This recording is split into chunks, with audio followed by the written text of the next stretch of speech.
Oui, alors je suis conseillère en élixirs floraux depuis... j'ai commencé ma formation en 2000, formation fleur de bac. J'ai rencontré les élixirs contemporains après un voyage en Inde en 2005. Voilà, en gros, donc je suis formatrice pour le laboratoire DEVA. Je suis prestataire de service. Je suis conseillère en élixir. Je fais du massage détente corporelle cristalline avec les pierres. Et puis, j'ai créé un jardin où on peut se baigner, on va dire, de beauté, de bonté, d'amour. Et c'est un lieu où on se sent bien, qui est en lien avec les élixirs floraux. Et il est dessiné sur la base de l'arbre de vie. Dans un stage de massage. J'étais aide-soignante encore à l'époque.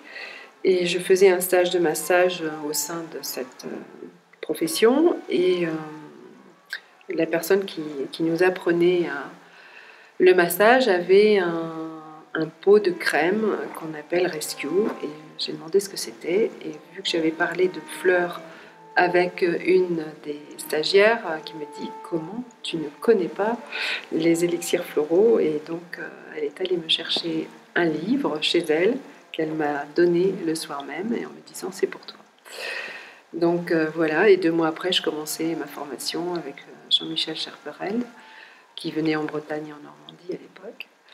Et donc, je suis conseillère fleur de bac agréée aujourd'hui. Et j'utilise les contemporains depuis 10 ans. Tu l'aurais fait? Eh bien, en fait, j'ai été convaincue tout de suite parce que quand j'ai ouvert ce livre qui m'a été offert, je suis tombée sur l'impatience. Et je me trouvais dans une situation où, effectivement, après avoir beaucoup rêvé, je me trouvais très, très impatiente de concrétiser ces rêves. Et il se trouve que l'impatience est une compensation de cet état de rêve, donc de clématite, on va dire, entre guillemets. Donc, dans le texte, Follavoine, qui correspondait à un rêve que j'avais fait 10 ans avant, mais vraiment... complètement, où j'arrivais sur un rond-point où les voies se barraient, le tour du rond-point où la première voie s'est réouverte avec un panneau simple. Et pour moi, c'était vraiment Follavoine. Donc j'ai été convaincue, dès que j'ai ouvert le livre, je me suis dit, mais c'est ce que je cherche depuis 10 ans.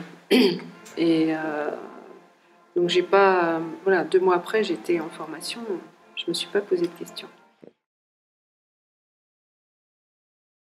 Oui, j'ai créé donc il y a 10 ans, j'ai commencé à créer ce jardin donc aux limites de la forêt de Brocéliande, dans le pays de Brocéliande, donc en Ille-et-Vilaine.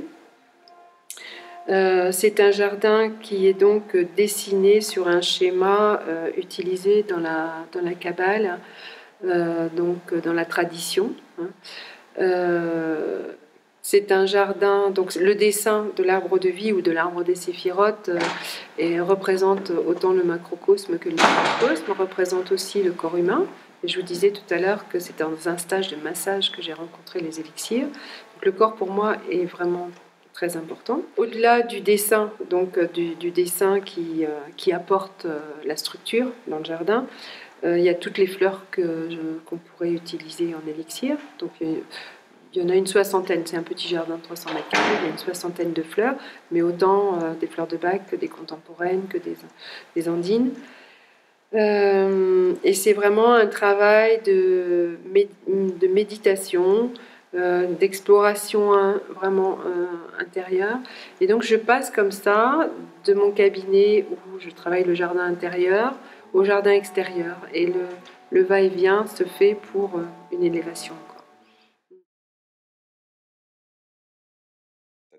Alors, Pascale Mélier connaît ce jardin. Elle a eu l'occasion de venir 2 fois pour une formation de formateur et pour un stage terrain que j'ai eu l'occasion de faire tous les ans là-bas, en Brocéliande. Donc, on va dans la forêt et dans le jardin. Et Pascale m'a demandé de venir présenter au Thérapeuticum le jardin et les élixirs floraux. Donc, je me demandais bien comment j'allais pouvoir présenter mon jardin au Thérapeuticum. Et après une absence de créativité totale, il y a 4 semaines, c'est arrivé tout d'un coup. Et donc, le lendemain, je me suis mise au travail. Et en fait, j'ai créé un jeu. Donc, c'est un jeu de méditation en lien avec certains lieux du jardin et certaines fleurs. Et donc, ça m'a donné l'occasion de créer aussi un jeu que je vais pouvoir commercialiser par la suite au sein de l'association qui gère toute la communication du jardin. Donc, l'atelier, en quoi il consiste, c'est déjà d'inviter 11 personnes. Il y a un tapis de jeu assez grand puisqu'il fait plus d'1 mètre sur 80 qui représente le jardin, une photo vue d'en haut. Et puis j'ai fait des jetons avec des fleurs que j'ai mis en lien avec chaque séphir. Les séphirs, ce sont des lieux de l'arbre des séphirotes.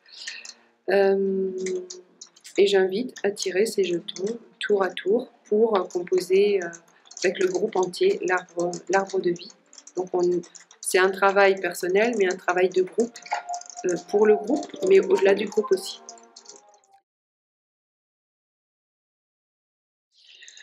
Alors, c'est toujours le même message, c'est la beauté à la fois de la nature, de mère nature, de mère terre, la beauté aussi qui...